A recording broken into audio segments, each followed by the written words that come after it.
Welcome back to the program. It's a dark Christmas in Anambra State, where at least 8 people lost their lives and several others were injured following an explosion at a gas plant in Newe. The plant is said to belong to Intercorp Oil Limited, a subsidiary of Cherkasan Group, located along the Onitsha-Owerri Expressway. Now, eyewitnesses say the incident happened around midday when a consignment of gas was being offloaded to the company's dump. A gas leak caused a huge blast and a fire that spread to nearby houses, wreaking havoc along its way. Anambra State Governor Willie Obiano, who visited the area with the traditional ruler of Onitsha, Igwe Alfred Achebe, says that he is concerned that this will happen during a festive period, but has sent condolence messages to the families of the victims of the incident. Cherkasan's gas plant, supplying LPG to the community here and beyond. There was a fire outbreak here. The cause we are yet to ascertain, but a few people lost their lives, and some more people that came to buy gas were burnt in various degrees. The government will take care of the people that are burnt and receiving treatment in the hospital. And I sympathize with the family of the dead, the families of the dead, and Newe in general. I don't know why people derives pleasure in spreading negative and wrong news. Is it a prayer that such a number should die? On ground, I said very clearly, 6 people died at the outer perimeter of the fence of the company, and 2 other people died in an adjacent family as a result of the explosion, which extended to nearby buildings. So in total, 8 people are confirmed dead, 6 are injured and in the hospital. An unfortunate incident indeed in Anambra State. Well, to look more at this, I've been joined on the program by the President, Nigeria Liquefied Petroleum Gas Association, Dayo Additional. Thank you so much for coming on the program. A terrible situation in Anambra State, 8 people dead. You've already had reports of that incident. What do you make of it? Well, first of all, I had to go to the families of the victims. It's always very difficult to respond to this kind of situation, but the first reports that I got at about 10 last night had to do with discharge of the product. Typically in a situation like this, the DPR will be the first point of contact. They would be the investigating body, but we also carry out independent assessments from our members who would give us the reports. So we'll wait until the investigation is done by DPR, and DPR would give us an update of what actually transpired there. But safety, clearly, there's been a safety breach, and that needs to be addressed. Right. There are so many issues that we can look at here. First of all, we need to look at the surroundings. Where the gas was being offloaded. Is it an approved area? Is it too close to residential areas? What were the first reports that you got about that? Well, the plant has been in existence apparently for quite some time, so it must have a license, but it's all part of what DPR would investigate, because they're the licensing body, and they also would be the one to let us know if it actually had a license, an operating license at the time. Setting up a gas plant, the first thing is an EIA, which is an environmental impact assessment, which would determine whether the gas plant can be sited in that area or not. It should be in an industrial area, not a residential area. And typically for gas plants, you're not allowed to go into the gas plant itself when they're filling. The customer actually needs to stay away from the plant itself. So a lot of things for them to investigate and find out, and hopefully there'll be lessons learned from this. Within the association, we have a lot of safety programs that we're hoping to roll out, and indeed the discharge at plants is one of them, as well as loading. All right, professionally, what do you think went wrong? What should have been done? You said there was a safety breach. Was it in how the gas was being offloaded? I hear there was a leakage somewhere.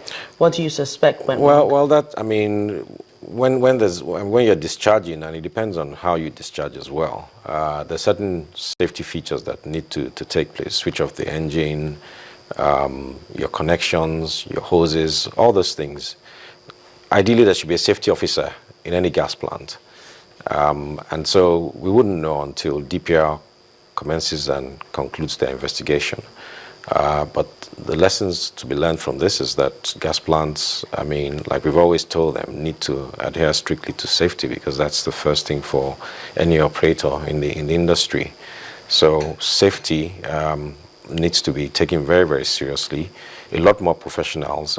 We're trying to instill discipline into this sector with the way the upstream part of the industry in the HSEs carry out operational activities, and the same thing needs to happen in the downstream LPG sector, which is what we're pushing for. All right, what do people need to know about situations like this? If, for instance, the plant, if we assume that it's properly positioned as the safety rules state, what about, this festive period? People do a lot of cooking, you use gas for your homes. And, we do know that we have instances of gas leakage in the homes as well. And to prevent such hazards, just educate us in this period. Well, which is why, I mean, a lot of the problems we're facing within the association is getting professionals, proper professionals, certified people to do those installations, rather than a lot of the roadside people that have no knowledge. For example, for the type of regulators that you use on the hoses have a lifespan.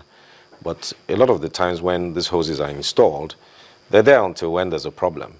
But a typical hose would have a lifespan of maybe 2-3 years, and then you inspect, so does the regulator as well.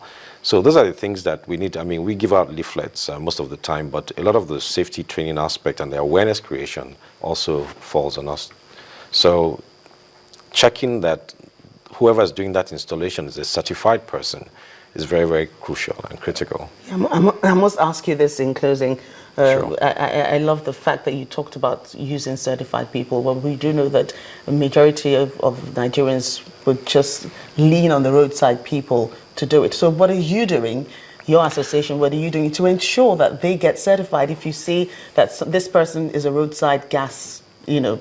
Yeah. What do you do there are to two ensure? things. I mean, the retailers have their association, Okay. and of course within that association you have people who don't even belong there, who just walk into the. So DPR is actually we alert DPR when we see illegal installations, people that we think are not practicing the way they should. The enforcement is really with them, because we don't have the authority to shut down. We can delist the member and also let DPR know that this member is not conforming to safety standards. And so DPR just needs to shut them down. And they've been doing that, but a lot needs to be done again. All right. Thank you so much for educating us more on that. Condolences to those who lost their lives in Anambra State. I've been speaking to the president of the Nigeria Liquefied Petroleum Gas Association, Dayo Adesina.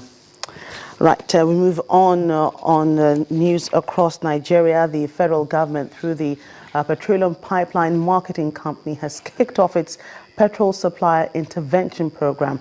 Now, this strategy became necessary to mitigate the persistent fuel shortage. And to achieve that, the NNPC will carry petrol around the streets with the intention to sell directly to fuel stations.